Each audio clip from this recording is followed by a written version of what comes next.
পশ্চিমবঙ্গ বিধানসভা নির্বাচনে বিজেপির জয়ের পর সীমান্ত দিয়ে পুশব্যাকের আশঙ্কা নিয়ে ঢাকা ও নয়াদিল্লির মধ্যে শুরু হয়েছে বিতর্ক। বৃহস্পতিবার ভারতের পররাষ্ট্র মন্ত্রণালয় থেকে বাংলাদেশের উদ্দেশ্যে কড়া বার্তা দেওয়া হয়েছে। একই সঙ্গে ২,৮০০-র বেশি বাংলাদেশি নাগরিকের পরিচয় নিশ্চিত করতে ঢাকাকে দ্রুত পদক্ষেপ নেওয়ার আহ্বান জানিয়েছে ভারত। বিস্তারিত তাফসির ফিজার রিপোর্টে। ঈদ আসবে, সাথে ক্যাশব্যাকও আসবে। নিজের বা প্রিয়জনের জন্য কেনাকাটায় এবারও নগদ পেমেন্টে পাচ্ছেন দারুণ ক্যাশব্যাক। তাই যাই কিনুন, পেমেন্ট করুন নগদে। পশ্চিমবঙ্গের রাজনৈতিক পরিবর্তনের প্রভাব এখন লক্ষ্য করা যাচ্ছে ভারত বাংলাদেশের কূটনৈতিক সম্পর্কে। নির্বাচনে বিজেপির জয়ের পর থেকে সীমান্তে পুশব্যাক নিয়ে দুশ্চিন্তা প্রকাশ করেছে বাংলাদেশ সরকার। বৃহস্পতিবার নয়াদিল্লির পক্ষ থেকে বিষয়টি নিয়ে সরাসরি অবস্থান পরিষ্কার করা হয়েছে।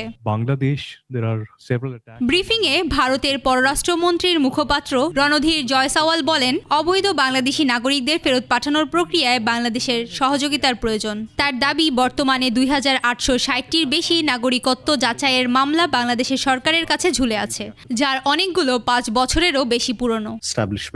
Business establishments by extremists in Bangladesh.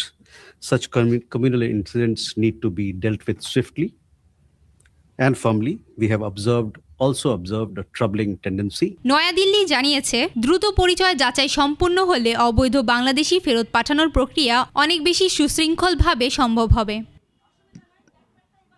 এদিকে বাংলাদেশের পররাষ্ট্রমন্ত্রী জানিয়েছে, সীমান্তে পুশ ইনের মতো কোনো ঘটনা ঘটলে বাংলাদেশ প্রয়োজনীয় ব্যবস্থা নিতে পিছু হাঁটবে না। বাংলাদেশের অবস্থা থেকে বিজিবিকে হাই অ্যালার্টে রাখা হয়েছে।